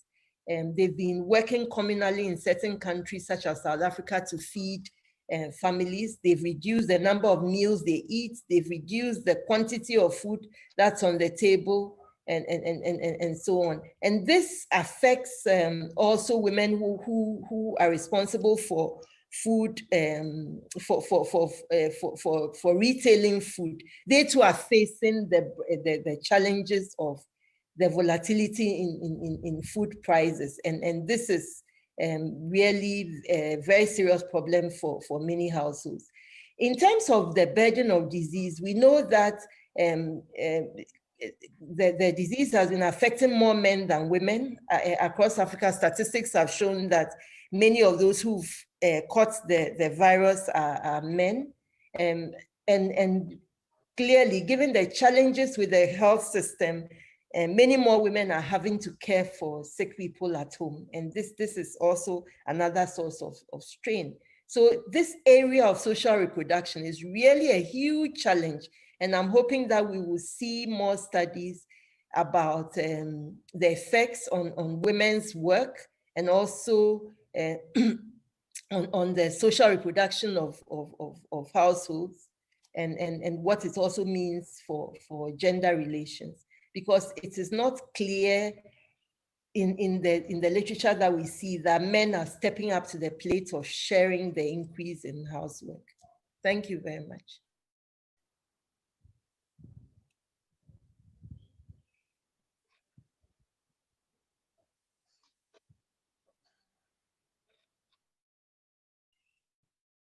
Yes, please, I'm done. Now I'm going to ask a second question that is directed to Professor Mauricio and Professor Dzodzi. Professor Mauricio, could you please answer first? The question is huge. It's an expanded summary.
Nesse sentido, que desafios vê, sanitários e sociais, para impedir que ideias políticas de direita e governos autoritários neoliberais, como Trump e Bolsonaro, capitalizem a insatisfação popular e se juntem ao anti-establishment.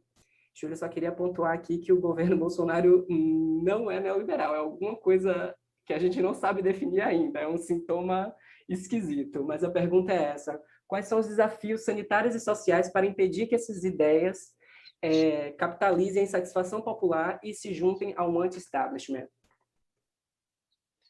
Bem, primeiro Well, first I would like to thank for that question, ouvindo the ideias, possibility of having a group of people who are listening to our ideas and sharing notions. But Jamile and Livio, this issue is the theme for a whole factory of ideas.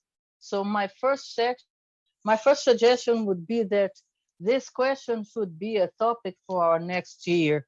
Brazil through an European traveler who came, which normally is either European people, but in many cases it was elite Brazilians who were traveling in activities in Europe and came back infected from Europe. And then those environments, the domestic environment was a space of infection, and domestic workers are the ones who disseminate this virus to the peripheries of the cities. And in fact, then the introduction of this virus takes place from top down. Wealthier layers of the society then spread it to the impoverished populations, and many then workers that usually reside in these peripheries, they became those who transported these diseases. And in terms of the issue of the pandemics and its impact, I think that this is very complex, and I think it's a suggestion for the next factory of ideas in order to debate this issue. And this theme is also in the process of being analyzed. This pandemic is going to generate material for many decades in order to be studied. And I think we try to understand the pandemics of 100 years ago, 1 century ago, and we still haven't been able to fully understand it. So the consequences are going to be a topic of evaluation. Dzodzi has explained a few issues for the African continent, and we need to have then these academic reflections through the material that is generated. This debate in terms of the field of health, this debate about life and economy has been, there's a notion that is very interesting in terms of how science is mixed with politics. We needed a framework in order to understand the pandemics, and there is a division that many may not have noticed, which is the emergence of this notion of mass immunity. Some researchers, important researchers, renowned researchers, they start to develop this notion that we could be able to have mass immunity. And this notion is then comprehended by right-wing groups as the anti-lockdown justification. Switzerland was a space for that. In England, the first minister then wanted to push forth this idea, and British society did not accept it. And in Brazil, though it was veiled, we are going to examine in some ways that based on the behaviors by the government, there is an understanding that this notion is that the infection should spread itself so that people could be more quickly immunized. So it demonstrates big differences. While large scientists were defending lockdown measures, and the consequences had to be politically managed, because lockdowns generate new problems that need to be managed. For some governments, actually in Brazil, we had during the first phase of the pandemics, this emergency aid that was extremely important in order to avoid what's happening at the moment, which is a generalized increase of disease, of famish and scarcity for impoverished families. So these options were taken, these decisions were made as political decisions. And how do you manage that? Is a political option. For healthcare workers, we have always defended the principle of life. It's the most essential value. Let's create social mechanisms to protect life. This is our defense that expresses itself in movements as the Pact for Life and other movements that wanted to protect life. The social distances measures, lockdowns, but that was so. Then the importance of these debates divided politically, and you can see the pandemics then start to forge diverse political movements. Of course, on international levels, we had Trump, and on national levels, we had our government and other governments. We had the same discourse in India. Now we have this new wave of the pandemics that people are actually calling it a tsunami. The curve is actually what occurred a few months in Brazil. And the government in India has denied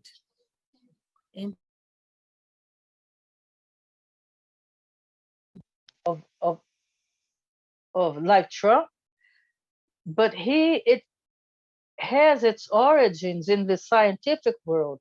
It's not completely stray from science.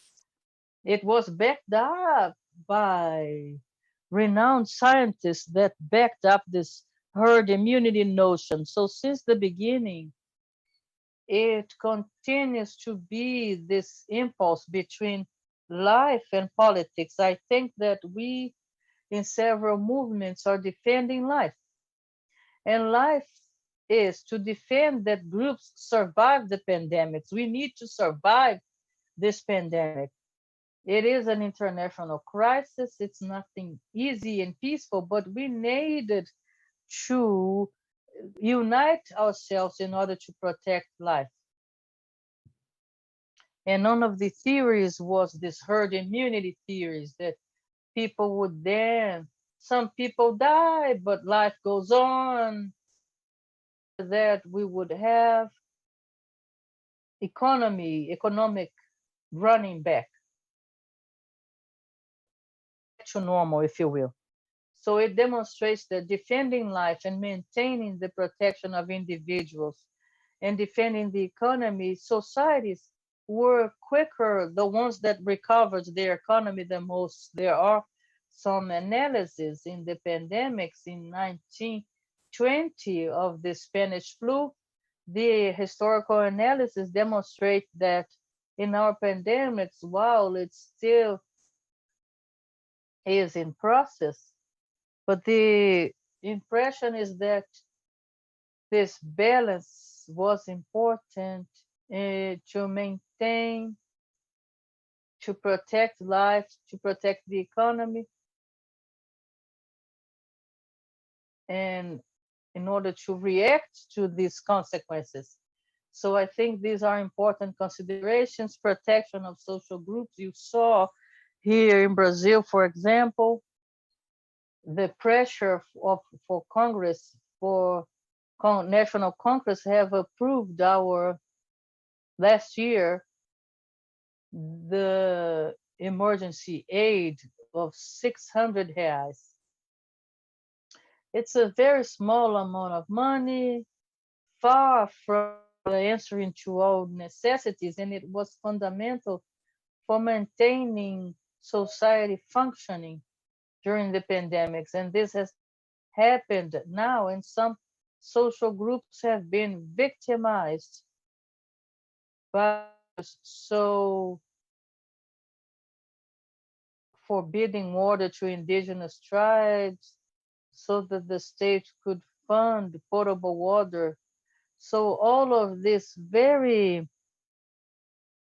these issues that in this perception or unequal perception of certain governments in certain societies. So in summary, the pandemic's place exposes science, political science.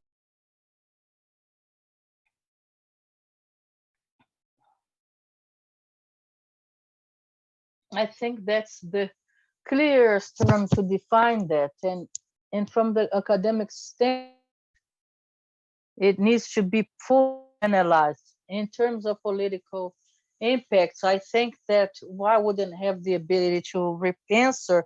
We see that Trump was defeated in the United States, and one of the issues was his position during vis-a-vis the pandemics. The popularity of our government is related also to the interventions of the federal government in the pandemics. So the pandemics have brought new reflections, new premises. We have seen, for example, the dissemination of fake news, in which the manipulation of fake news, this has also been an issue, a relationship with politics and science, things that are part of the knowledge but are transformed in something completely new, and they're quickly spread out through social media, creating arguments in which they are inconsistent, but they are and that has becomes accessible to us for a certain portion of the population. So spreading news about ivermectin and hydroxychloroquine, this has been disseminated as fake news, which is related to these right-wing movements with interest in this concept. Let the virus spread itself. We have medication, and everything should be open and remain open because that's the best solution. So there is this complex relationship of phenomena that is partially understood. I think we have some points, but we still have, of course, to craft more global knowledge, and also the effects and consequences of the future of human society.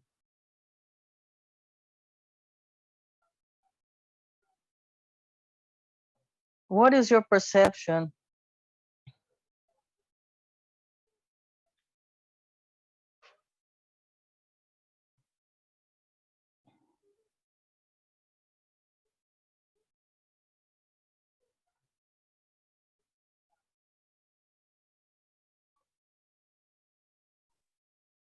Were you speaking to me? As he was asking you a question, could you hear him? No, I didn't hear him.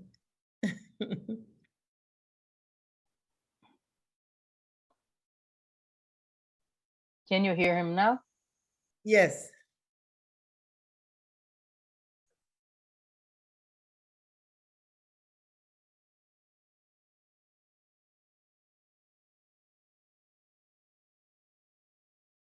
Okay. You were asking me to explain that further. Okay. Yes. Thank you very much. And I also want to thank Mauricio for the statements he just made, particularly this point about health decisions as political decisions, and also by implication, the need for a multidisciplinary approach as we think about COVID. I think this is a very important issue, and you can already see it in the ways in which different disciplines are sharing language in thinking about the pandemic. So this idea of comorbidities and underlying conditions has been transferred to thinking about the economic, social, and political conditions that existed before COVID-19 to demonstrate the fact that it is these conditions that determine how countries actually experience COVID for better or for worse. And also this would determine how various populations will experience COVID-19. So I really think that that kind of cross-disciplinary conversation is really critical in having a robust understanding of what has happened with COVID-19 in Africa. In terms of authoritarian governments, it's really important to understand that there seems to have been a retreat of democratic culture and politics across the world just before COVID-19. And we could see it in the rise of Trump, in India, in some countries in Latin America, and also in African countries. And once COVID hit, even governments that were not suspected of authoritarian tendencies began to display these tendencies in their responses to COVID. So this happened in various ways. One, in terms of the policing of containment measures, many governments were not shy about using the military and the police to harass the citizenry that were least able to adhere to containment measures. Earlier on, I was talking about the housing conditions, the nature of the informal workplaces and so on, to make the point that for the majority of workers, complying with COVID containment measures sometimes raised existential questions about even how to live, particularly if you live in crowded compound houses and so on. How do you actually do social distancing? And if you cannot afford protective PPEs, how do you afford face masks and those kinds of things when you've lost your job? But many governments did not think about that. One of the complaints that a lot of scientists were making at the time was that governments had failed to domesticate COVID-19 measures and were instead basically implementing them as though all countries were the same. It's interesting that Mauricio talks about the impulse of life, the importance of protecting life. Again, this was a huge debate in Africa, and it was a debate about three aspects. It's health versus economics, the economy, and it's also health versus politics. And in this conversation, many governments found that these were not dichotomies that were easy to make, because it turned out that if you were thinking about life, you needed to keep people alive so that they could be protected from COVID. And one way of keeping them alive was not to threaten their livelihoods, particularly in African countries where the state has never been able to support vulnerable populations to make a living. So very soon, that debate about health versus the economy was shelved, and there were discussions about how to protect the population from infection while at the same time ensuring the least disruptions in economic affairs, especially with the understanding that COVID-19 was not going to be a one-off event. It was going to be for over many years. So it was important for people to learn how to live with COVID. So in Ghana, for example, The main lockdown was for exactly 3 weeks, and quickly it was opened up, and people were now being advised to keep social distance and try not to attend funerals and unnecessary events. So in terms of governments and the ways in which they tried to spread the COVID message, what was observed was that many of the laws that were passed by African governments to contain COVID were quite draconian in terms of the punishments that they were offering citizens. And less they were not using consultation and discussions among citizens and so on. And somebody was talking about fake news, but basically in that context where there was not enough public discussion about COVID, then fake news was thriving, and populations became very resentful of the use of draconian measures to contain the spread of COVID. A second way in which governments misused the COVID situation was in relation to political context and elections. So there were a number of elections around the African continent late last year. And what we saw was that governments were using COVID measures to prevent the opposition from organizing and from having rallies and so on, whilst they themselves were very busy having these public events. In Ghana, for example, there was a new voters register, although the population kept on protesting that this could be a spreader event, and political parties were campaigning as though there was no COVID, and this therefore reduced the legitimacy of the message that be safe, stay at home, and so on.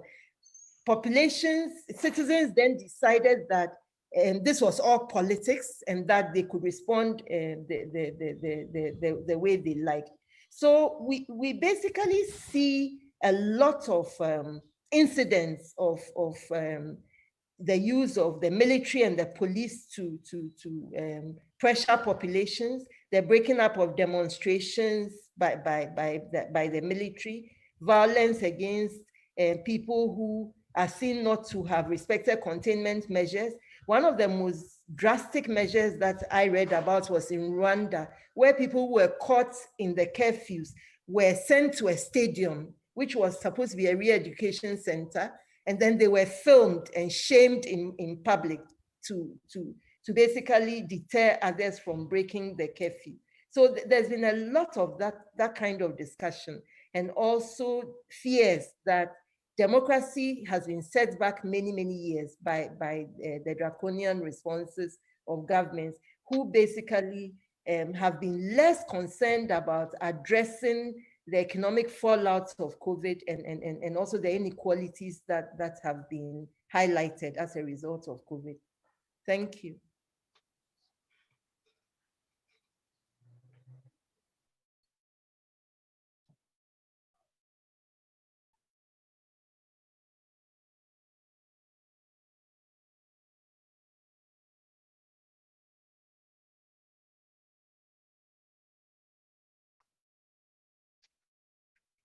We are going to have a set of questions, and we have 10 minutes to address these questions because we know we need to wrap up.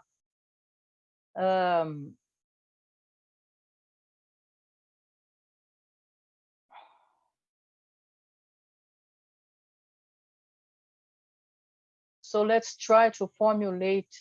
Each one of you are going to have 10 minutes to wrap up with your questions. Vis-a-vis the current circumstances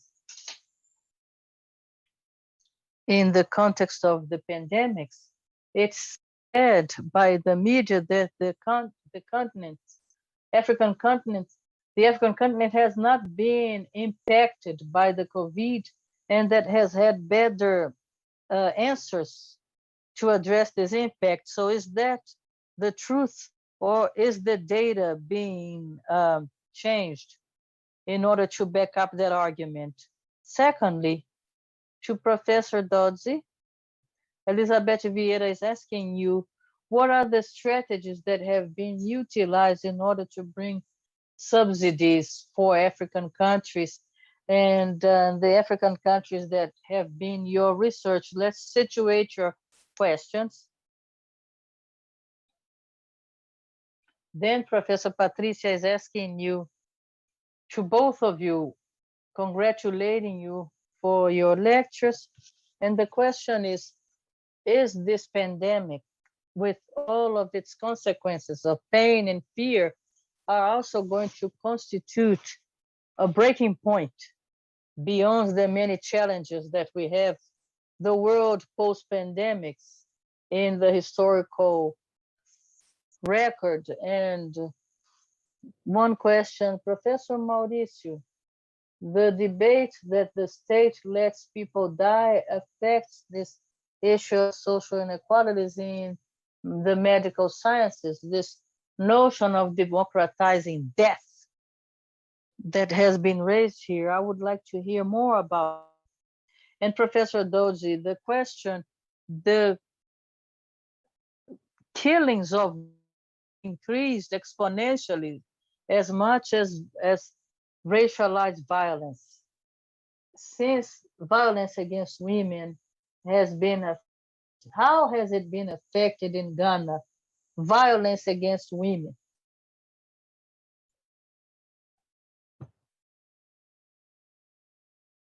Would you like me to repeat the questions he's asking?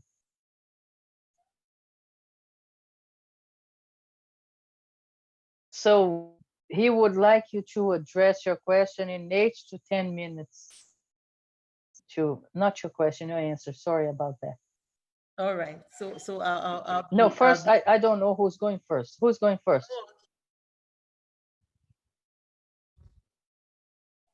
Dzodzi, please. Okay, so thank you, Mauricio. So the question about the effects of COVID on Africa, I think that there are two aspects to this question. Indeed, the disease burden of COVID has been lower in Africa than on any other continent. And in my view, this is merciful because we know that African health systems could not have withstood the kinds of figures of disease that we've seen around the world. Sadly, South Africa has not escaped, and South African COVID figures are high and rising, and the deaths have also been high. I don't have the figures for this, but in general, it is correct to say that the disease burden of COVID has not been as huge on the African continent. It is not clear why this is so. Some people have said that it may be because of the kinds of viruses that Africans have had to grapple with in the past, and maybe because of that, it gives them some immunity. But the point has also been raised that Africa has dealt with cholera pandemics, Ebola, and that the lessons from managing these diseases have been very useful to populations in the ways in which they've understood the messages of social distancing and other matters. And therefore, that could be the reason why, in spite of the overcrowding and the challenges of living in Africa, people have not suffered so much disease. However, if you look at what COVID has done to African economies and the livelihoods of people, then the story is completely different. And in fact, this is where the big problems that Africa is going to face into the future are. You may know that about 80% of Africa's working people are self-employed and they work in the informal economy. And many of these people live from hand to mouth. So they do need to work on a daily basis to feed themselves and to come back the next day. And for several months of last year, many of these workers were not able to work. And when they came back to work, they were facing a loss of employment, loss of custom disruptions in their livelihoods and so on. And many of them were having to change profession or change their economic activities. And also it's important to note that many African livelihoods are a combination of activities, self-employment, agriculture, small-scale agriculture, and services. And in this permutation, many people have lost the balance of making a living. And in this wise, women have been particularly very badly affected. And so we have not yet been able to appreciate fully the toll of these losses on African economies. And we've been talking about the reductions in GDP growth and all sorts of things, but these are only tips of the iceberg. The lives that have been disrupted have to be accounted for. So it is not the case that Africa has got off lightly. I think Africa probably has suffered untold hardship from which many countries will find it very difficult to recover from. And the point has been made that some of the gains that have been made in poverty reduction actually have been lost in the pandemic, and that we have to start from scratch all over again. And perhaps this time around, we have to change the ways in which we think about poverty so that it's being measured well, but also to tackle inequalities. So the second question has to do with subsidies and the ways in which African governments have used subsidies. The main subsidies that have been directed at households in Africa have been subsidies on electricity and water, and then also some tax credits for essential workers, particularly those who work in the formal sector, but also companies. And you will appreciate that the majority of workers are not in the formal sector, so they have not enjoyed the tax subsidies.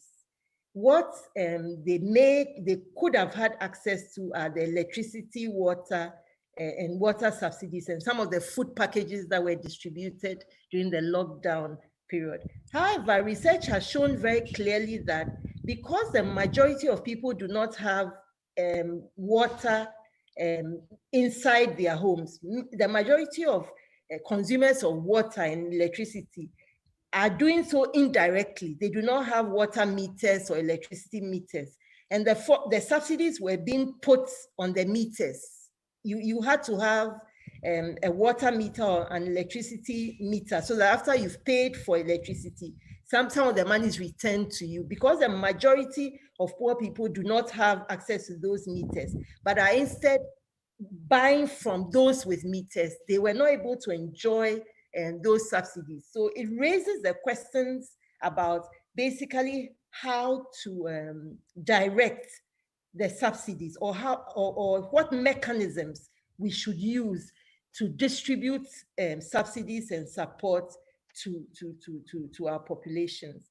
In terms of the question about violence, yes, indeed, a new study has found that violence against women went up in the lockdown period and its aftermath, and it's been attributed to the lockdown and the fact that people had to stay at home with their abusers. And so this is an issue that has to be tackled in going forward, how to address matters of violence against women in times of this crisis.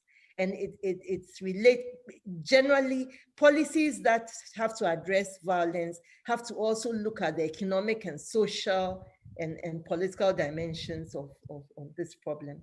So I'll leave it here and let Mauricio take the floor.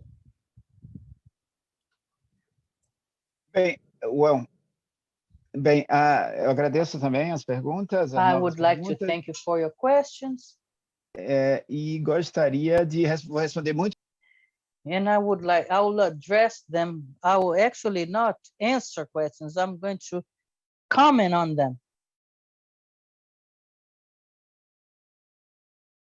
So I understand them comments. The crisis may constitute an echoing point, and perhaps the crisis is ongoing. It is an epic dimension type of crisis, and I hope it services for us as humans as a human society, it serves to have us take lessons, negative, positive, to forge new elements for our lives. I'm the type who foresee and so that I can learn from the past and the future in order to build a better future, a more a less unequal or a more equal society. But I'm not sure if this is going to happen. I think that this is just the beginning. We've had these dilemmas before, and we are just in this middle ground of not knowing where we're going. In terms of the issue of letting people die, I don't know if I have explained clearly, but it was an issue that emerged that the disease could spread itself, and that would create a term that is used in epidemiology, which is the herd immunity. This notion of a herd immunity that protects this population. So this concept has been developed during the COVID, is that the notion was forged, and some governments have used that for political purposes. Sweden has used it, and of course, medicine. And talking about medicine, part of the medical groups have supported these ideas. Physicians that support chloroquine, ivermectin, hydroxychloroquine. So the thinking for physicians is grounded on general principles of society. Part of physicians were not favorable to these notions, and others actually practiced that against reasonable recommendations in the process of creating scientific facts, scientific knowledge, scientific evidence. Many physicians, however, did not obey that and proposed ineffective treatment. Part of